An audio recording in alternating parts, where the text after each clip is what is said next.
Coming up today on the Rockbridge Report, our very own Rachel Stone went on a ride-along in a Lexington police squad car. Stay tuned to see the footage from inside the police car and the one-on-one interview with the officer. Waddell Elementary School has been under construction for over a year. We'll give you an update on whether they are meeting deadlines. And for the first time since 2000, the New York Mets are headed to the World Series. More about that and your local sports coming up next. And there's a change in the air for your weather this weekend. We'll have your forecast coming up next on the Rockbridge Report.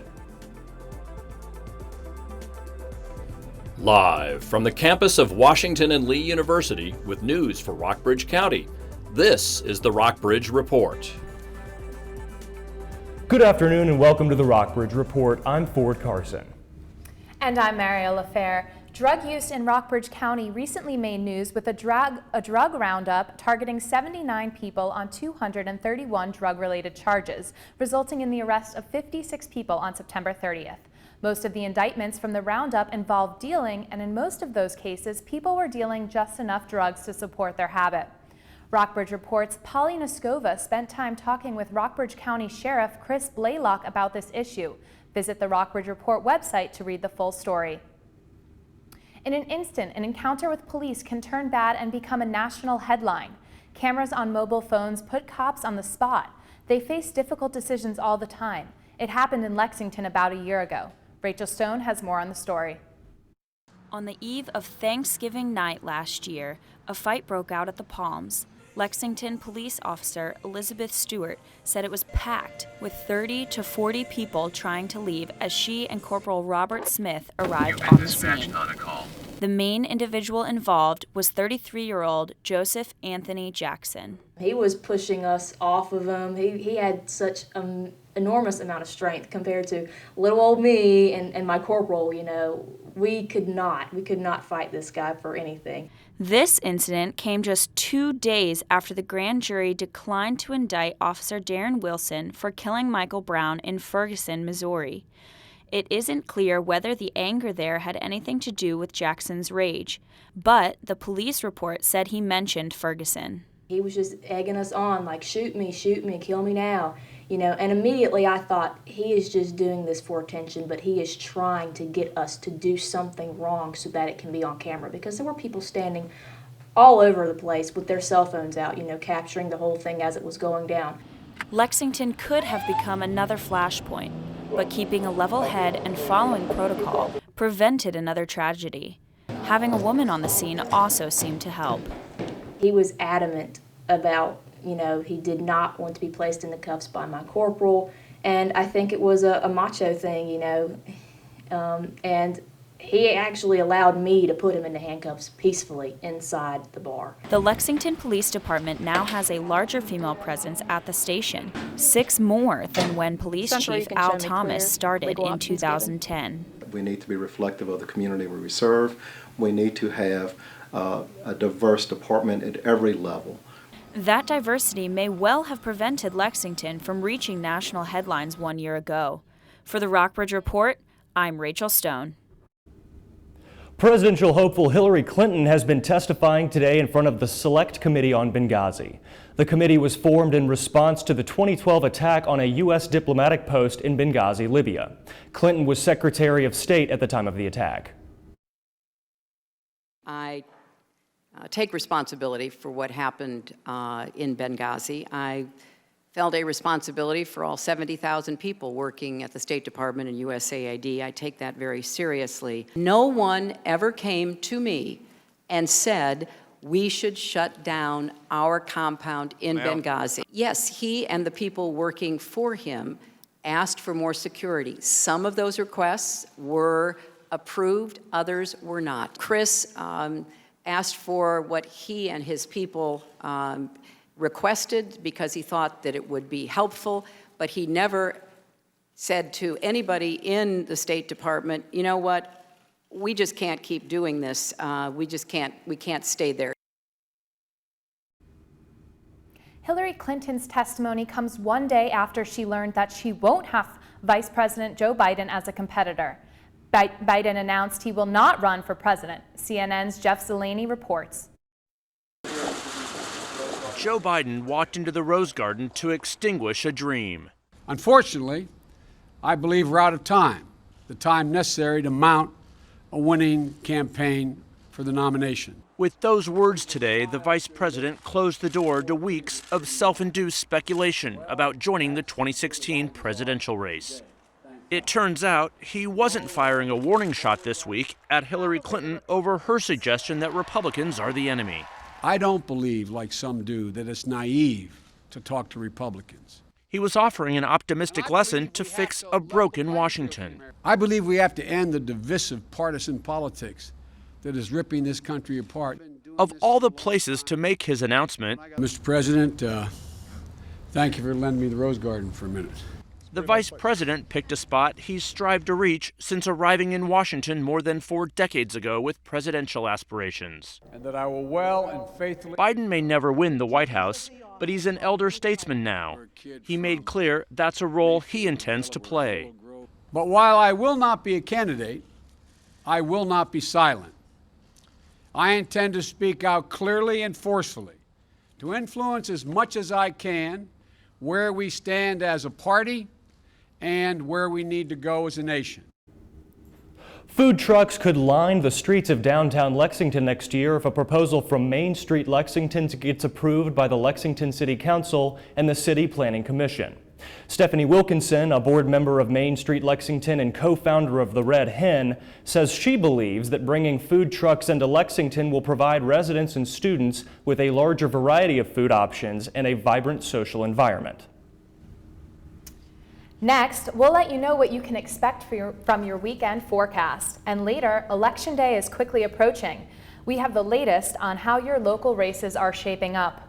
Waddell Elementary School is being rebuilt from the ground up. We'll show you how the construction is going.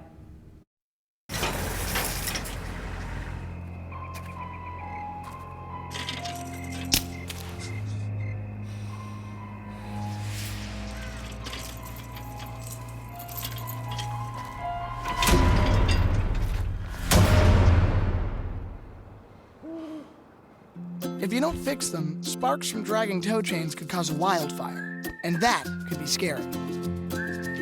Smokey. Only you can prevent wildfires. In the small town of Elmira, New York, a boy was born into an all-American family.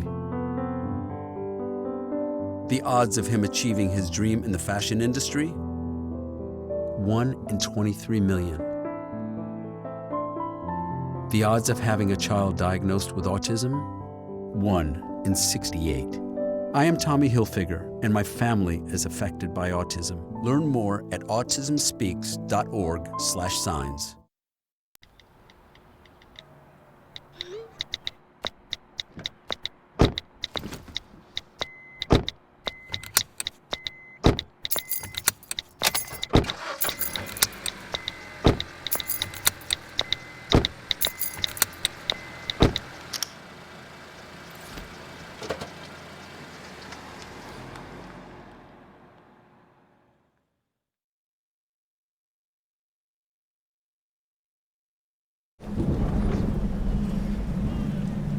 He's on his way. He doesn't even know that we're here. Is he okay? Please tell me he's okay. Laura. Okay, try to call him again. There's no signal. Try. Nothing's working. Well, just Everything's try. down. This is so bad. He's out there by himself. Make sure you know where to find your family in an emergency. Start your plan at ready.gov. Lexington officials got a tour of the construction of the new Waddell Elementary School a week ago. Katie Wild spoke to some of those on the tour about whether the project is on schedule and on budget. Despite a few days of bad weather, construction of the new Waddell Elementary School is on target. Scott Jeffries, the superintendent of Lexington Schools, is confident the project is exactly where the contract said it would be. We're looking at a middle of May completion date for it, and completion could be substantially completed. We'll probably have some things that trickle on into June with it, but we're still looking at a May completion date. The City Council has given updates each month on Waddell, but the tour was a transparent way for the members to stay involved. The real mission was to see the progress that the contractors are making, Nielsen and Brothers, on the construction of Waddell. Seems to be on time, and now is just to get an idea of the scope of what it's going to look like. The tour occurred last week. It was a great opportunity for everybody to get together. It was at the point where we could still walk around, really start seeing it come together. It was really, really exciting because, from our perspective, from City Council's perspective, once you start seeing it and that development as it was, you really start kind of seeing the picture of it. You start seeing the full detail of it, and that's when it gets exciting. And so we received a lot of good feedback from that tour. The project has stuck to the $12 million budget so far and does not foresee going over. We're getting the message that it's on budget, so I'm hoping that's accurate. And I think Scott Jeffries is doing a wonderful job as superintendent. A 25% tax hike in 2014 left Lexington property owners unhappy with the decision to move ahead with Waddell. But Councilmember Friedman says most have digested it and that it is a part of the cost of living here. For the Rockbridge Report, I'm Katie Wise. We've certainly had some beautiful warm days and cool nights. Wouldn't you agree, Ford? I certainly would, Marielle, but there's a change in the air, right, Andrew? That's right, Ford. These beautiful sunny skies you're seeing right now in our live shot, they're going to be going away gradually. We're going to be dipping down into the 60s and then into the 50s as we look later on into the week. If you take a look at our almanac for today, our high for today is 80 and our low is 44. The barometer's coming in at 30.23 inches of mercury. We have calmer winds, and humidity is on the lower side at 29%. Now, if we look at our regional conditions, you can see sunny skies across the board. We're in the 70s and 80s up in Stanton, 77. Over here in Buena Vista, it's 81. And Lexington, we have nice 80 degrees. Beautiful sunny day today. Now, looking over at our radar, we have mostly clear skies. But you can see these clouds coming in on top. They're threatening to drop down for the weekend and will bring in a front, so watch out for that. Looking ahead now to our 5-day forecast, we have on Friday, it's our last day of being in the 70s, high of 73, low 47. Saturday, we're dipping down 65 and a low of 50. Looking ahead at Sunday, we have a high of 67 and a low of 45. Monday, high of 60 and a low of 40. And Tuesday, we are down in the 50s with a high 56 and a low 43. You may want to grab your jacket. That's the weather. Back to you, Ford and Marielle. Thanks, Andrew. Sounds like great weather for W&L homecoming. Coming up, watch the announcement from Jim Webb that he will no longer be running as Democratic candidate in the presidential race. Then, we'll give you the latest information on the local county elections that will culminate in 2 weeks on Election Day. Hi, may I please have an application? Thank you.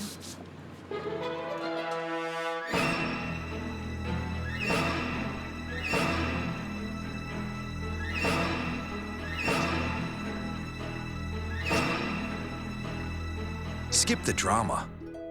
Get your GED. Okay. Take that first step towards a better future and sign up for free classes now at yourged.org. If you store your guns properly, I'll feel safer when I'm playing outside. Safer when walking home. I won't have to tell so many family members. I'm sorry. I won't hear as many scary stories. And I won't have to tell my kids. This isn't a drill. Please. Please, Do it for us. Your family, friends, and neighbors are all counting on you. Never let your gun get into the wrong hands. Remember, always, lock it up. Visit ncpc.org. No more pencils, no more books, no more teachers, dirty looks. School's out for summer. What this place needed was better graduation rates. So we worked with schools like Henry Ford High, and now they're up 18%. To help us do more good this year, go to unitedway.org, because great things happen when we live united. If you want to be a parent, it doesn't matter how you play, what you wear, how you dance, or even what direction life takes you. You just need to be there. You don't have to be perfect to be a perfect parent. Thousands of teens in foster care don't need perfection. They just need you. Citizens and candidates had the chance to mingle at last night's candidate forum hosted by the Chamber of Commerce at the Hampton Inn Call Alto. Talk was about issues, but our Emma Deal also looked at possible turnout. While an odd year general election may not guarantee high numbers at the polls on Election Day, attendance at last night's candidate forum hosted by the Chamber of Commerce at the Hampton Inn Call Alto was huge. About 160 people attended the event, where the candidates were asked 2 questions by members of the Mayor's Youth Council and were given 2 minutes to answer. Topics included economic development, Medicaid expansion, and rising drug crime. I think what we saw here tonight is a group of candidates that are putting forth a very pro-growth type of agenda. People have had a good chance to hear the different candidates and what they believe and what they think, and so I was very pleased with it, and it was nice to hear all of the candidates in one place. Chamber of Commerce Executive Director Tracy Lyons said community members exceeded the forum's expected turnout. But will the same thing happen at the election polls? As of October 13th, nearly 14,000 people were registered to vote in Rockbridge County.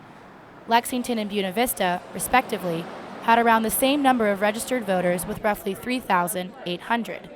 Percent turnout is hard to predict and was somewhat higher 2 years ago due to the governor's race. Though attendance at the forum was high, local registrars project voter turnout to remain about the same. In 2013, another odd year non-presidential election, 39% of voters in Lexington and around 20% of voters in Buena Vista turned out to the polls. Ellen Arthur, who's running for the House of Delegates seat against Ben Klein, stressed local elections are significant because all citizens are ruled by the same laws. July 1st, you're going to be going by those laws. You better know who it is that you put in Richmond to make those laws because you're going to have to go by them. Rockbridge County voter registrar Marilyn Earhart said county percent turnout usually parallels statewide turnout. Even though this is an odd year general election, she said it is still crucial for people to know their candidates and cast their votes. They need to go and find out how they stand on different issues, and so they'll be informed when they go to the polls on Election Day. For the Rockbridge Report, I'm Emma Deal. Retired Lexington attorney Ellen Arthur will challenge incumbent Ben Klein for the 24th District House seat on November 3rd. Arthur is running on the Democratic ticket. Klein is a Republican. The 24th District includes the cities of Lexington and Buena Vista, parts of Amherst and Augusta counties, and all of Bath and Rockbridge counties. Arthur promotes Medicaid expansion and an increase to the minimum wage. Klein opposes these proposals and advocates for reduced government spending. All regular polling places in the 24th District will be open on Election Day from 6 a.m. to 7 p.m. Buena Vista is seeing an uptick in candidates running for local office. 6 contestants are running for 3 open city council seats, while 1 candidate runs alone for mayor. The 6 city council candidates are Tyson Cooper, Bill Fitzgerald, Lisa Clark, an incumbent, Andy Wolf, Steve Ballridge, also an incumbent, and Frankie Hogan, who decided not to seek re-election as mayor. Larry Chawley is running to replace Hogan as mayor. The most important issues, candidates say, are the city's perception, its infrastructure, and the Vista Links debt. There will also be a candidates forum open to the public next Thursday, October 29th at the Ramsey Center from 5:30 to 7. The public is encouraged to come and ask questions. Former U.S. Senator Jim Webb of Virginia dropped out of the race for president this week. Webb appeared in the Democratic debate but has not fared well in the polls. Earlier this week, he explained his decision. I'm going to hear this, so let me be the first to say it. I fully accept that my views on many issues are not compatible with the power structure and the nominating base of the Democratic Party. That party is filled with millions of dedicated, hard-working Americans, but its hierarchy is not comfortable with many of the policies that I have laid forth, and frankly, I'm not that comfortable with many of theirs. For this reason, I'm withdrawing from any consideration of being the Democratic Party's nominee for the presidency. This does not reduce in any way my concerns for the challenges facing our country, my belief that I can provide the best leadership in order to meet these challenges, or my intentions to remain fully engaged. Next, we'll give you a recap of this past week's biggest local sports stories. Plus, lacrosse fans can rejoice for the return of the annual face-off between Washington and Lee and VMI. Find out when the 29th annual Lee Jackson Classic is happening. Sing and Tommy can't dance, so we're gonna put some ants in their pants. Aww. Kids will spend 22 minutes watching us, the super duper party troopers, sing about ants in their pants. Isn't that funny? Ants in their pants, they've got ants in their pants, they've got ants in their pants. Brushing for 2 minutes now can save your child from severe tooth pain later. 2 minutes, twice a day. They have the time.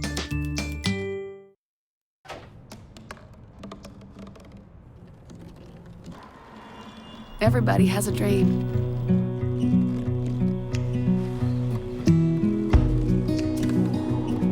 Mine was to see the ocean. And with a little help, I made it. So, I'm kind of new here, but I've noticed a trend. My human does this funny thing where she goes around and gets all my toys, and then she hides them in that basket by the door. But it's always the same basket, and it's always in the same place.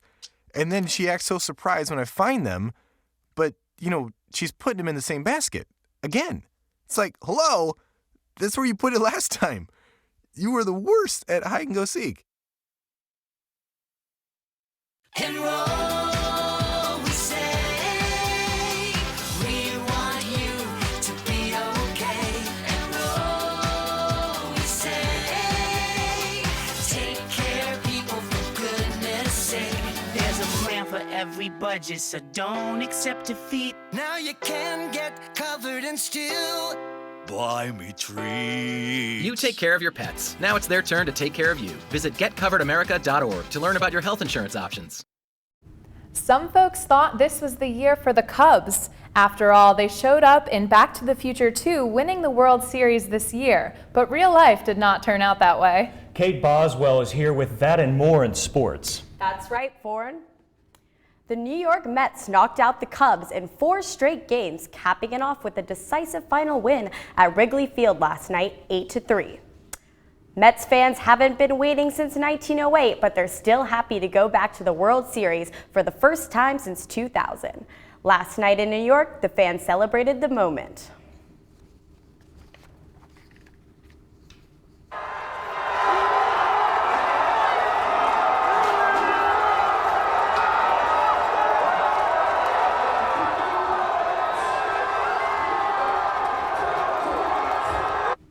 In the ALCS, Kansas City leads Toronto 3-2. Game 6 is tomorrow in Kansas City.